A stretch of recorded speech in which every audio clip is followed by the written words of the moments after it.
Assalamualaikum warahmatullahi wabarakatuh.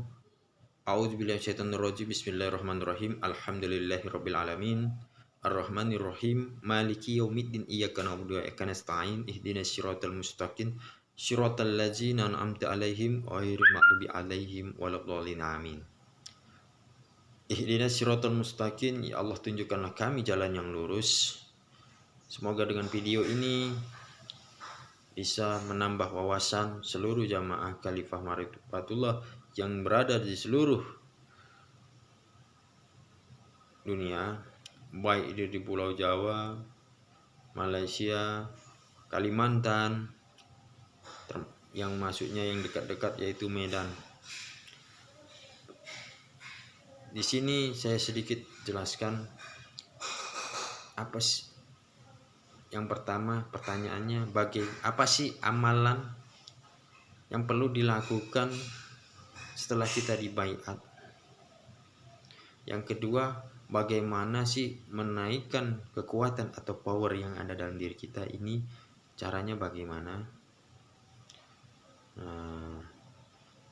Jadi yang pertama, langkah-langkah setelah kita dibaiat. Yang pertama itu kita selalu bertawasul kepada seluruh nabi dan para sahabatnya, orang tua, guru, juga diri kita dan seluruh anak turun kita, kaum muslimin dan muslimat, dan seluruh makhluk gaib yang ada di darat ataupun di laut. Setelah itu amalan satu lagi, amalan ibadahnya, wajib kalian setiap jamaah bersedekah setiap hari walaupun hanya 1.000 rupiah. Wajibkan untuk diri kita bersedekah setiap hari, karena sedekah ini sangat luar biasa manfaatnya. Yang ketiga yaitu berselawat dan berzikir setiap saat. Yang keempat yaitu khatam Quran pagi dan petang. Yang kelima yaitu mengerjakan ibadah haji dan umrah. Mengerjakan ibadah haji dan umrah. Jadi kelima amalan ini bukan amalan suatu ilmu untuk kita bisa kuat, bisa ngobat, bisa kebal dan lain-lainnya, bukan. Tetapi ini amalan ibadah. Jadi setiap jamaah khalifah akan dibimbing dengan ilmu kaji. Apa? Sesuai judul Khalifah Ma'rifatullah. Ma'rifatullah itu mengenal Allah. Jadi setiap jamaah ketika masuk akan diajari ilmu kaji, yaitu mengenal Allah.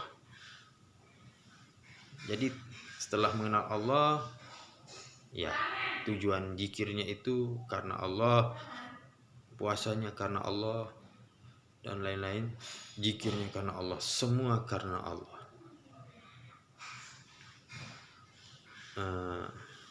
Jadi langkah-langkahnya yaitu ada 5. Ada yang pertama, bertawasul kepada nabi dan sahabat dan lain-lainnya. Yang kedua, sedekah, wajibkan diri kita untuk bersedekah setiap saat, setiap harinya, walaupun hanya 1.000 rupiah.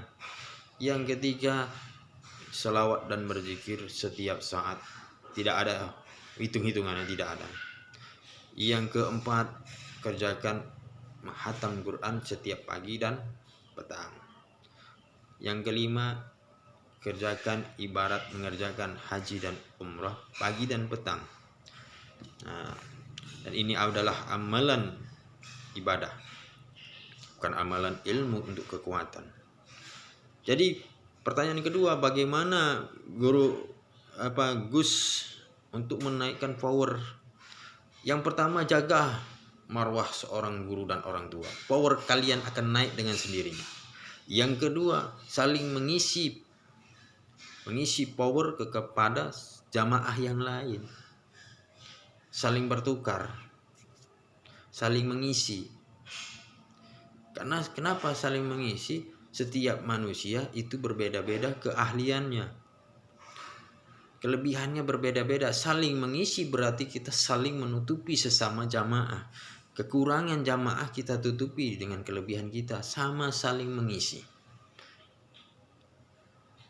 Jadi di jamaah khalifah ini tidak ada yang hebat, semua sama, karena saling diisi, saling mengisi.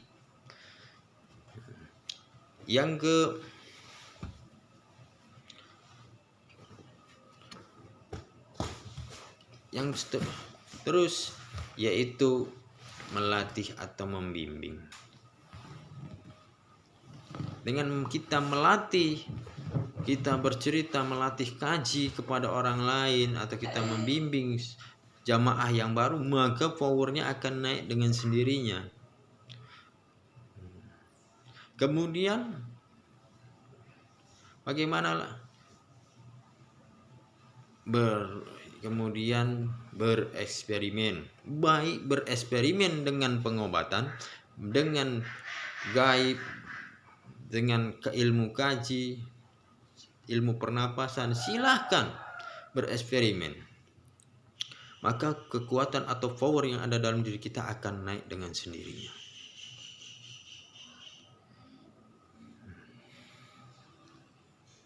Yang terakhir apa?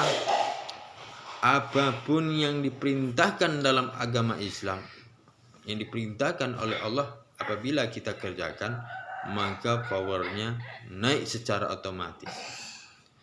Ibaratnya kita begini, contohnya kita mendengarkan orang membaca Al-Quran, power saja sudah naik, apalagi kita yang membaca Quran tersebut, sangat luar biasa powernya kita akan naik. Itulah langkah-langkah untuk menaikkan power yang ada dalam diri kita. Jadi yang pertama itu untuk menaikkan power yaitu menjaga marwah seorang guru dan orang tua. Maka kalian akan dapat ridhonya Allah. Yang kedua, melatih atau membimbing jamaah baru ataupun orang lain. Yang ketiga, selalu bereksperimen dalam segala ilmu, baik ilmu kaji, pengobatan, pernapasan, kegaiban. Yang keempat, mendengarkan yang baik-baik, power sudah naik, apalagi kita mengerjakan yang baik-baik, power akan naik dengan sendirinya. Jadi sangat berbeda dengan padepokan yang lain. Padepokan yang lain mungkin ada amalan-amalan khusus untuk menaikkan power, tetapi di jamaah khalifah, di perguruan khalifah tidak ada amalan-amalan khusus, zikir-zikir khusus tidak ada. Karena tujuan jamaah khalifah yaitu mengenal Allah. Semua amalan dan zikir, puasa itu bukan karena suatu ilmu kekuatan, tetapi itu semua kita lakukan karena Allah, kita cari ridha Allah. Maka ketahuilah, sesungguhnya asma kuat ilmu itu ada pada diri kita. Kalau kita yakin, maka jadilah, maka bisalah. Kalau kita tidak ada yakin, maka kita tidak yakin, tidak akan terjadi. Jadi berbeda ya, berbeda dengan perguruan lain. Setiap perguruan itu mengajarkan keilmuan padepokannya berbeda-beda, termasuk Khalifah Ma'rifatullah. Khalifah Ma'rifatullah ini dibilang ilmunya ya kita minta langsung, kita tidak bisa mengobati orang sakit, tapi kita hanya membantu doa, kita tidak menjanjikan kesembuhan, Allah lah yang menjanjikan kesembuhan. Jadi kuncinya seluruh jamaah yaitu Khalifah Ma'rifatullah, yaitu mengenal Allah terlebih dahulu. Setelah amalan ibadah itu dibaca, masuklah dalam tahap kedua, ilmu kaji. Apa ilmu kajinya? Yaitu ilmu kalifah ma'rifatullah, yaitu mengenal Allah dulu. Setelah kita kenal Tuhan kan mudah. Kita mengenal Tuhan yang bernama Allah, setelah itu ya kita tinggal minta. Kalau sudah kenal ya jelas dikasih. Kalau tak kenal bagaimana kita akan dikasih? Makanya kita langsung berhubungan kepada Allah. Tidak ada ajian jabal mantra yang kita baca. Saya kasih contoh sedikit. Ketika kita mengobati orang non medis, kita minta langsung, ya Allah, apabila orang tersebut sakitnya dari Engkau ya Allah, maka angkat penyakitnya ya Allah. Apabila dari perbuatan ilmu syirik dengki manusia, jin dan setan ya Allah, aku mohon ya Allah angkat dan kembalikan kesehatannya. Tidak ada mantra-mantra. Kita tidak pakai perantara, kita langsung minta kepada Allah. Begitu, bedanya itu aja. Mungkin kalau perguruan lain, padepokan lain, ada bacaannya tersebut, ada baca-bacaan, amal-amalan, mantra-mantra yang perlu dibaca. Jadi setiap amalan, setiap mantra itu ada kodam atau kekuatan, ada jinnya yang di situ, kodam pendamping, penjaga mantra tersebut.